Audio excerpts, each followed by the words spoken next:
The habit that separates people who build wealth from people who stay stuck their whole life isn't budgeting, isn't cutting out coffee, isn't some genius investment nobody told you about. It's the fact that they pay themselves before they pay anyone else. Not after rent, not after the credit card, not with whatever's left over on the 30th. First, before the money even has a chance to disappear. And I know how that sounds. Pay yourself first is the kind of phrase that's been said so many times it stopped meaning anything. You've probably scrolled past it 100 times. So had I, for years. I heard it, nodded, felt smart for 2 seconds, and then went right back to the thing everybody does, waiting to see what was left at the end of the month, and being confused when the answer was nothing. Here's what nobody tells you though. It's not a motivation problem. It's an order of operations problem. The rich aren't more disciplined than you. They just changed the sequence. And once you see the sequence, you can't unsee it. So stick with me for the next 12 minutes because by the end of this, you're gonna know exactly why your money vanishes every single month and the one small change that flips it, starting with your next paycheck. Let's talk about what actually happens to your money, because I think most people have never watched it in slow motion. It's Friday, your paycheck hits. Let's say you're making $60,000 a year. That's about $4,000 take home a month, so call it $2,000 a paycheck if you get paid twice a month. For a second, you feel rich. That little number in the Chase app looks beautiful. You've got options. You could do anything. Then reality starts pulling from it.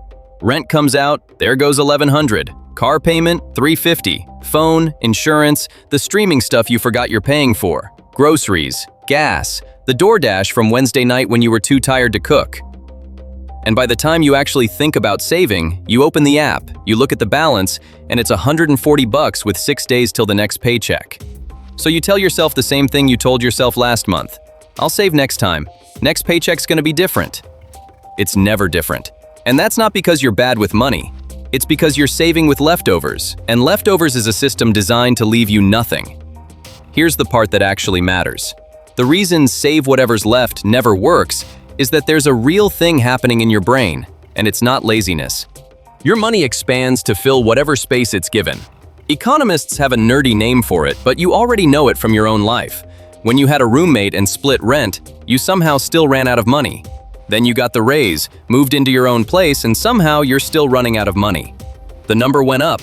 The leftover at the end stayed exactly zero. That's the trap.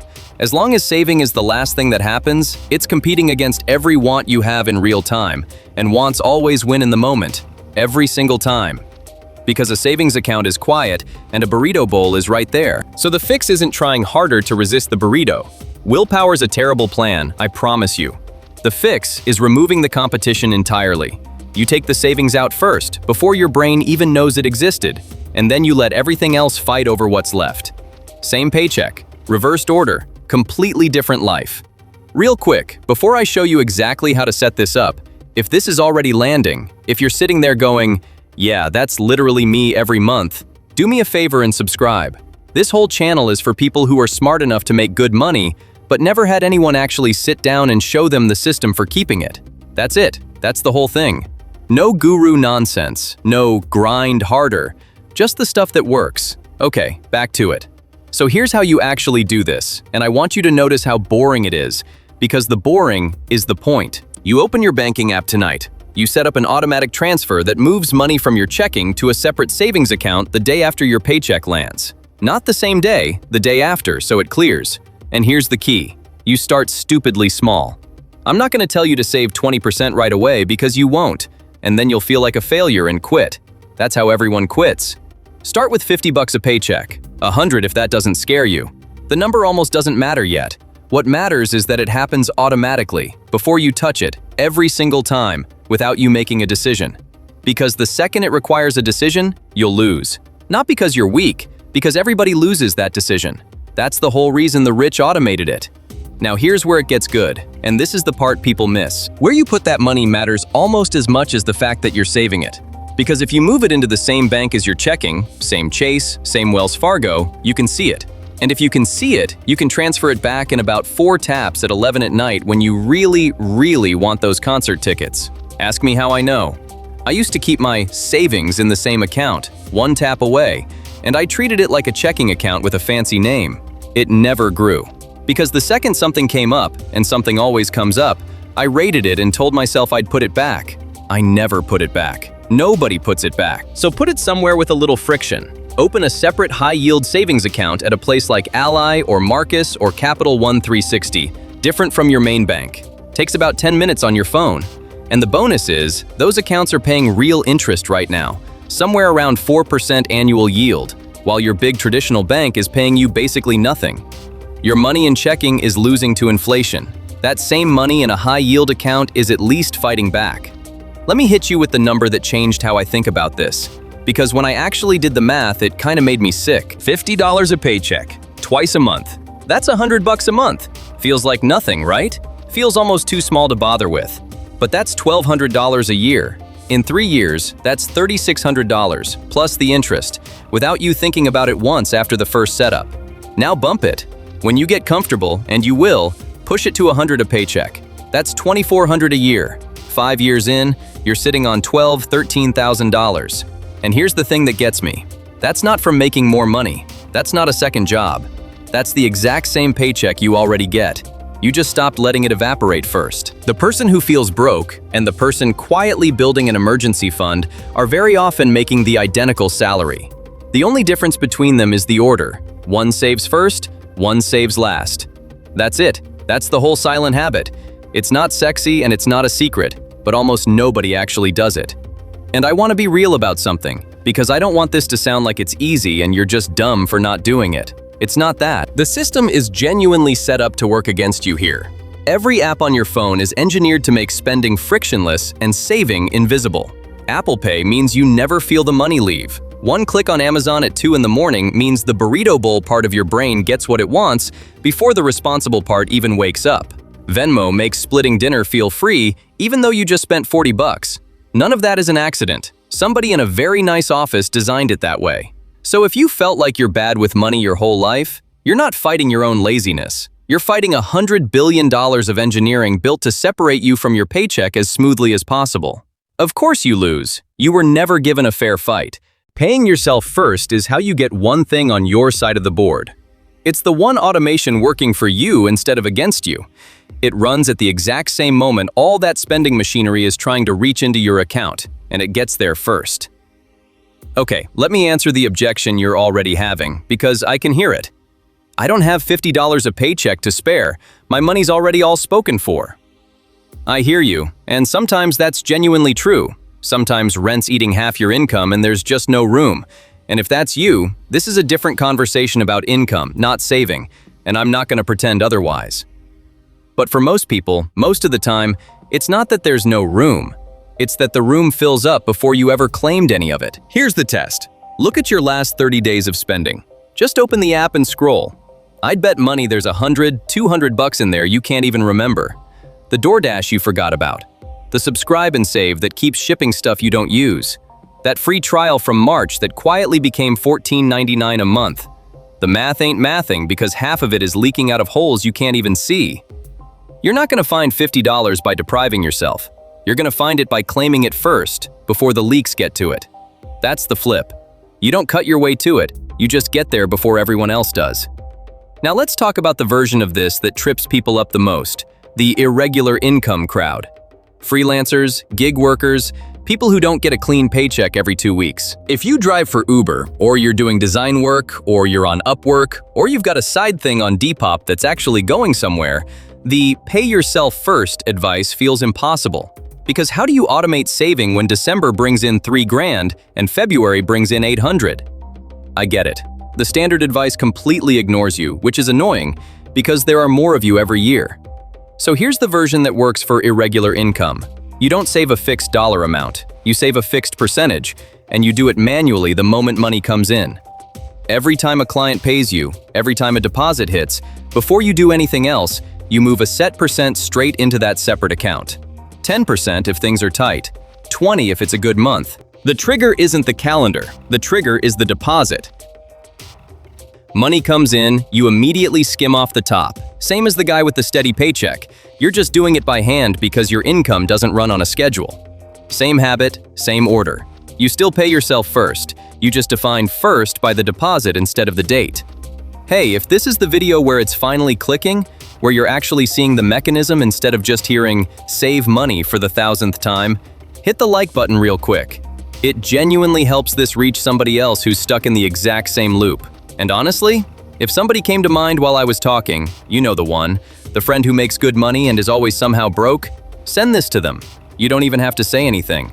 They'll know. Okay, let me tell you about the moment this stopped being a chore for me, because there's a shift that happens and I want you to watch for it. The first few months of paying myself first, it felt like loss. Every transfer felt like I was taking money away from present me and handing it to some boring future version of myself I didn't even like that much. It felt like a punishment, like eating vegetables. And then one day I checked that account. I wasn't even trying to, I just saw it, and there was almost $4,000 in there. Money I genuinely did not remember saving, and something flipped. It stopped feeling like loss and started feeling like a scoreboard, like proof that I was actually the kind of person who could do this. And once that feeling shows up, you're done. You'll never go back. Here's the reframe I really want you to sit with, because this is the whole thing underneath the habit. Most people think saving is about the money. It's not. It's about who gets to make the decision. When you save with leftovers, you've handed every decision to the version of you that's tired, stressed, hungry, and holding a phone at 11 at night. That guy is not a good financial planner. I love that guy, he's fun, but he should not be in charge of your future. When you automate paying yourself first, you're letting the calm, clear version of you, the one setting it up on a Sunday afternoon with a coffee, thinking straight, make the decision once, in advance, so that tired 11 at night you never even gets a vote. You're not trusting your future self to be disciplined. You're removing the need for discipline entirely. That's the actual secret. Rich people didn't out-discipline you. They out-designed you. Read that again in your head. They didn't try harder. They set it up so trying hard was never required. The automation carries the weight, not the willpower. And willpower runs out every single day around 4 in the afternoon, but an automatic transfer never gets tired. And once that base habit is running, once you've got money quietly moving into that separate account every time you get paid, a second thing starts to happen that nobody warns you about. In a good way, your relationship with money gets calmer. The Sunday scaries hit softer. That low background hum of financial anxiety, the one that shows up at night, the "what if I lose my job? What if the car breaks down" spiral, it starts to quiet down. Not because you got rich, you didn't, not yet, but because for the first time, you've got a buffer between you and disaster. A few $1,000 that says, "You're okay, you can handle a surprise." That feeling is worth more than the interest, honestly. The interest is nice, the 4% annual yield is nice, but the real payoff in the first year isn't the returns.